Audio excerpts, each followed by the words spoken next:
Good morning, YouTube. It's Jalen Martinez, aka the Suburban Grower, and today I'm gonna go ahead and get started. I have a Tahitian, aka Persian, aka Bear's Lime tree. This tree is a phenomenal. When I say phenomenal, I do mean phenomenal producer. Um, the way that I was turned on to this tree is I was watching Edge of Nowhere Farm. If you haven't checked those guys out, they are great.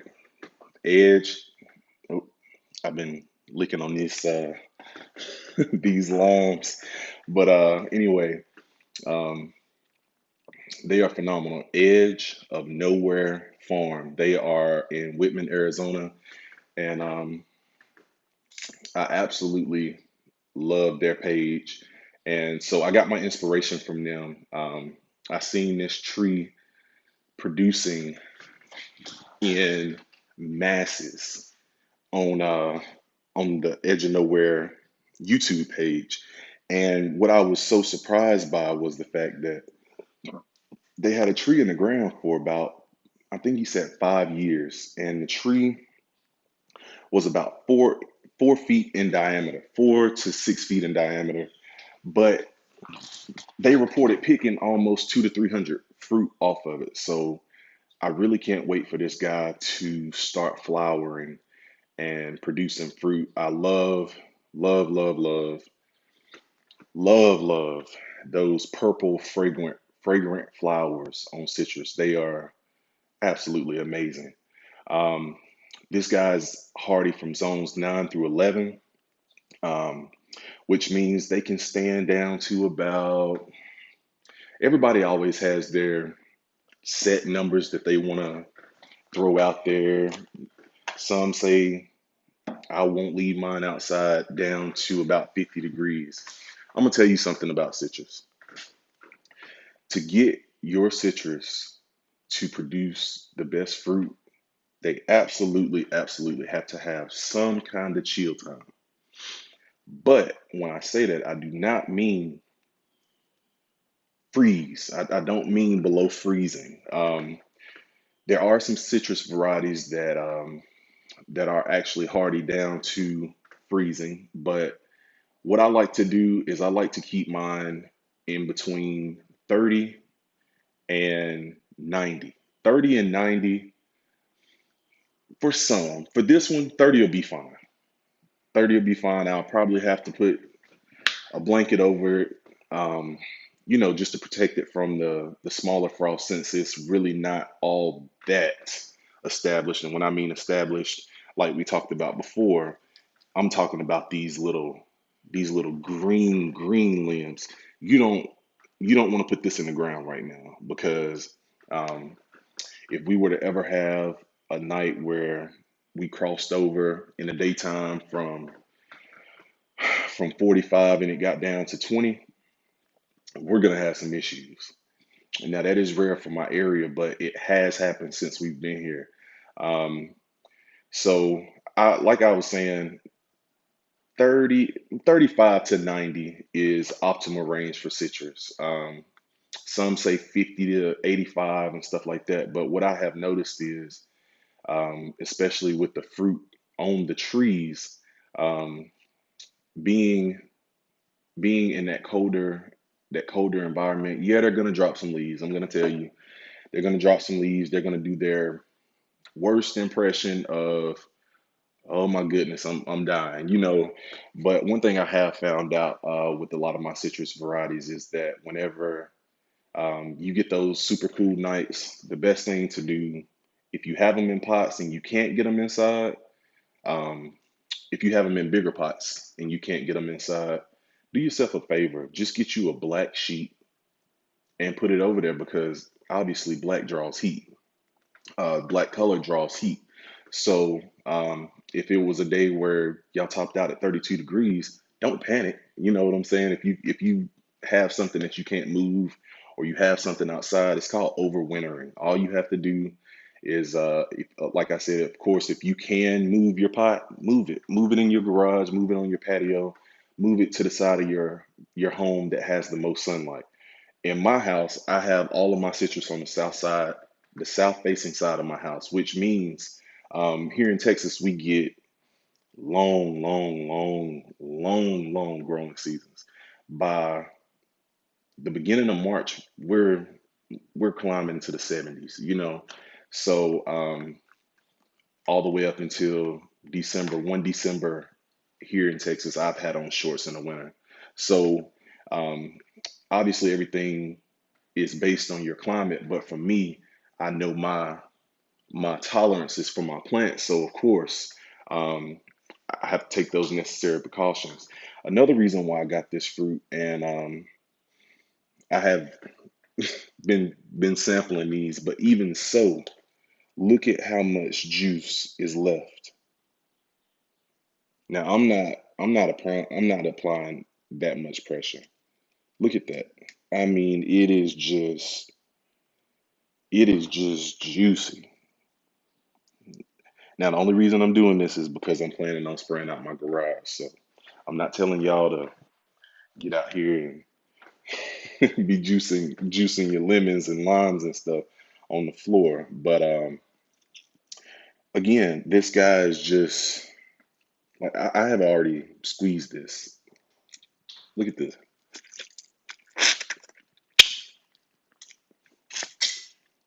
Okay, now check this out. Even still, it just has so much to give. So now that I messed up my garage floor, I'm blaming you guys for this. No, I'm just playing. But this tree is actually a cross between a lemon and a Mexican key lime. And the beautiful thing about citrus is they always tell their lineage. If you ever look at a citrus and you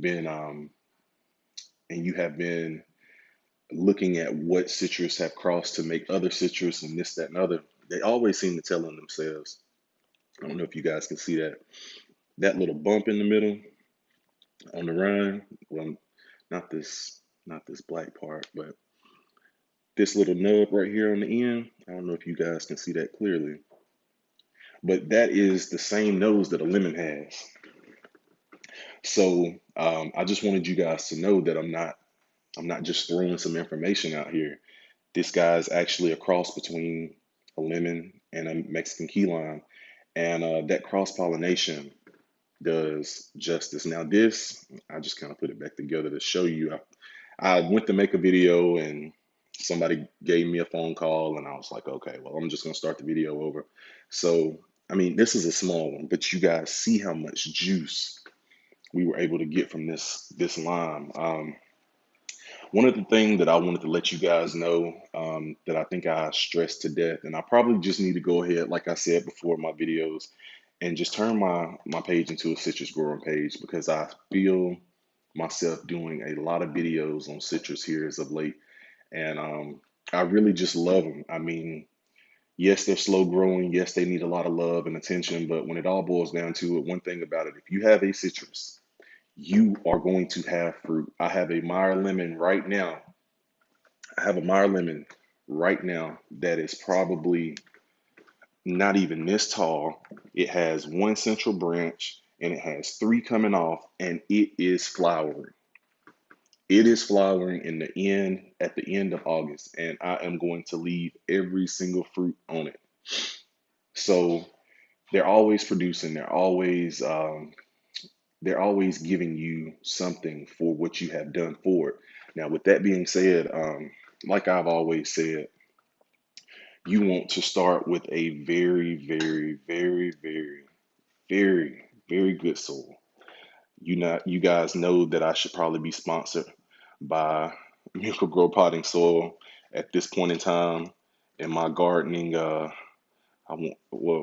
my gardening hobby, I absolutely do not recommend anything other than um, Miracle Grow Potting Soil. Coco Core has seemed to work for a lot of people as far as drainage, but what I have found out is there is a perfect line between over watering your trees and not watering them enough. We just reached August, and if I were to show you guys, excuse me, if I were to show you guys the temperature map on or the forecast for the next 10 days, you guys would be like, I do not see how you do it. We are supposed to be over 100 for the next week and a half, I think. Um, I know for the next 3 days we're at 101, which to a lot of people, I'm sure they're like, okay, well, this is the time of the year, but we've had 100-degree temperatures since May. So what I'm trying to tell you guys is you have to be aware of your circumstances and your situations, because here's the deal. Whereas I'm fixing to face 80-degree temperatures all the way up until probably the beginning of November or the end of October, the beginning of November, end of October, some people will be getting down into the 40s and mid 30s or high 30s in their growing zones, in like zone 7A and 8A, 7B and 8A, like where my father stays. And it's just it's insane. So you really have to know what suits your plants well. What I do is I say, well, look, in the summertime, it's very simple. I'm gonna go ahead and mulch this stuff up. A lot of this is just, if I really totally be honest, composted grass, mulch.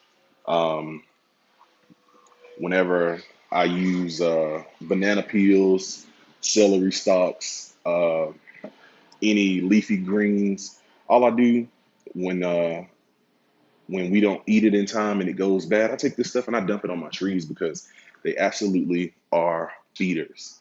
But I'm not going to talk you guys to death today, but I did want to let you guys know that we are going strong with Persian, this Persian, this Persian lime. And for right now, I'm going to go ahead and keep it in this pot.